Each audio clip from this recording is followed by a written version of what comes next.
In a world increasingly defined by precision warfare and real-time targeting, some battlefield tools are reminders of an earlier doctrine, a doctrine where brute force, saturation, and psychological impact mattered just as much, if not more, than surgical strikes. One of those tools is Iran's Zelzal-1 missile, a battlefield short-range ballistic missile, a SRBM that doesn't guide itself to targets, but trains destruction on a wide area, in overwhelming fashion. Today, on Motor Authority 2026, we're taking a deep dive into the Zelzal-1A, its design, its purpose, and why, despite its age and limitations, it's still relevant in the region's volatile military calculus. Iran's missile development has always been marked by strategic necessity. Isolated by international sanctions and surrounded by adversarial forces, Iran focused on developing indigenous missile systems as a form of deterrence. Unlike the sleek, GPS-guided, hypersonic weapons developed by superpowers, the Zelzal-1 is raw, brutal, and unapologetically simple.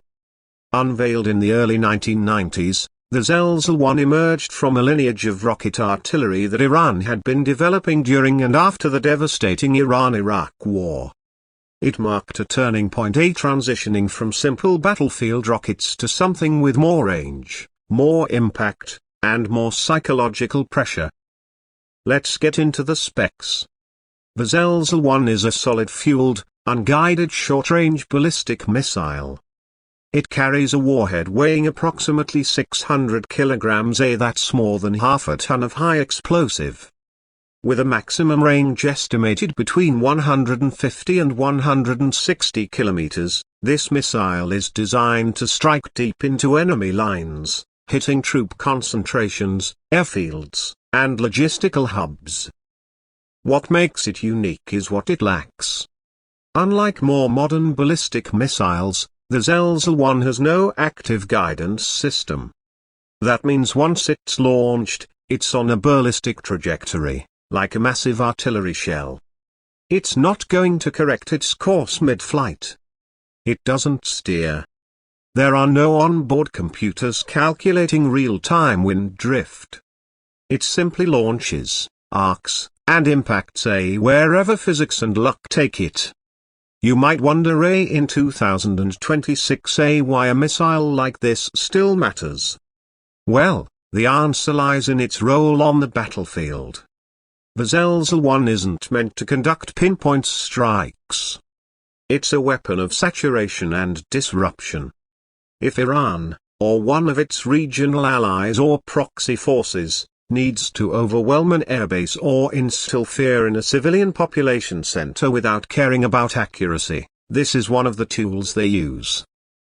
Moreover, its solid fuel design makes it far more responsive than older liquid-fueled systems.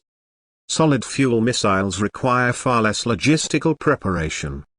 They can be launched with relatively short notice, making them more survivable in a preemptive strike scenario. The launcher system is typically a truck-mounted platform, mobile, rugged, and capable of off-road travel. This mobility allows Iran or proxy groups to quickly deploy the Zelzal-1, fire, and relocate before enemy reconnaissance can track them. Think of it as the classic shoot-and-scoot strategy. Now let's talk context, where and how it's been used. Although there's no confirmed record of Iran using the Zelzal-1 directly in combat, there's strong evidence that variants or inspired designs have been transferred to regional groups, particularly in Lebanon and Syria. Hezbollah, for example, is believed to have received Zelzal-type rockets, giving them the capacity to strike deep into Israeli territory in the event of a major conflict. The psychological component here is important. A missile like their Zelzal-1, even without precision, can wreak havoc. Imagine multiple units launching dozens of these into a major city or military installation. The sheer scale of impact and unpredictability creates chaos. Even if only a fraction hit close to targets, the damage and disruption are significant. And because of its large warhead, Even a near miss is enough to destroy soft targets, say supply depots, tents, runways, or lightly armored vehicles. The concussion effect alone makes it a dangerous asset on the battlefield. Iran has developed more advanced missiles since other Fate series, for example, which includes guidance systems and better accuracy. But the continued relevance of the Zelzal-1 lies in its cost-effectiveness and ease of production. It doesn't require advanced avionics. It's relatively easy to manufacture in bulk. And it can be produced in decentralized facilities, making it hard to fully suppress production even under intense international pressure. There's also a strategic layer to all of this. The Zelzal-1, like many of Iran's missile assets, fits into a broader doctrine of asymmetric warfare. Iran knows it cannot match its regional rivals like Israel or Saudi Arabia in air power or conventional weaponry.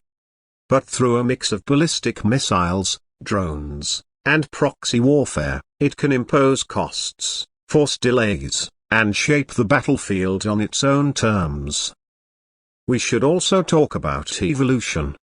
The Zelzal-1 gave rise to later variants the Zelzal-2 and Zelzal-3, each with incremental improvements in range and payload. Eventually, these developments contributed to the creation of the Fate 110, which introduced guidance systems and tighter accuracy. But the roots of that technological evolution lie in the Zelzal line. It was the foundational testbed. In 2026, as we look at Iran's current missile arsenal, the Zelzal-1 is likely no longer at the cutting edge. But that doesn't mean it's obsolete. Think of it like an old warhammer. Crude, yes, but devastating when used correctly. In dense, chaotic conflicts, especially ones involving non-state actors or urban warfare scenarios, unguided SRBMs like the Zelzal-1 still have a role to play. They don't need to be accurate. They need to be overwhelming. And that's what they do. Now, let's be clear, from a modern military technology perspective, the Zelzal-1 would never stand up in a peer-to-peer war against a NATO-grade military. It would be intercepted, jammed, or neutralized in most conventional scenarios. But in the Middle East, in proxy conflicts, in civil wars, in standoffs where formal lines blur, weapons like this don't just survive. They shape the tactical environment. Iran knows this. And that's why even now, as it unveils hypersonic platforms and space-capable launch vehicles, it still retains its older systems. Because warfare isn't always about the most advanced missile. Sometimes, it's about the missile that's ready, cheap, and good enough. The Zelzal-1 is more than just a piece of metal and explosives. It's a symbol of Iran's missile philosophy: adapt, survive, and strike on your own terms.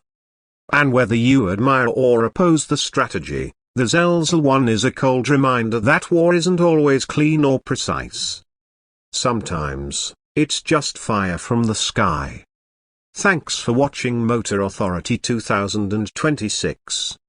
Don't forget to like, subscribe, and drop a comment with your thoughts on the Zelzal-1 or Iran's missile development. Do you think these older battlefield weapons still matter? Or should militaries move fully into precision and AI-guided arsenals? Until next time, stay sharp and stay curious.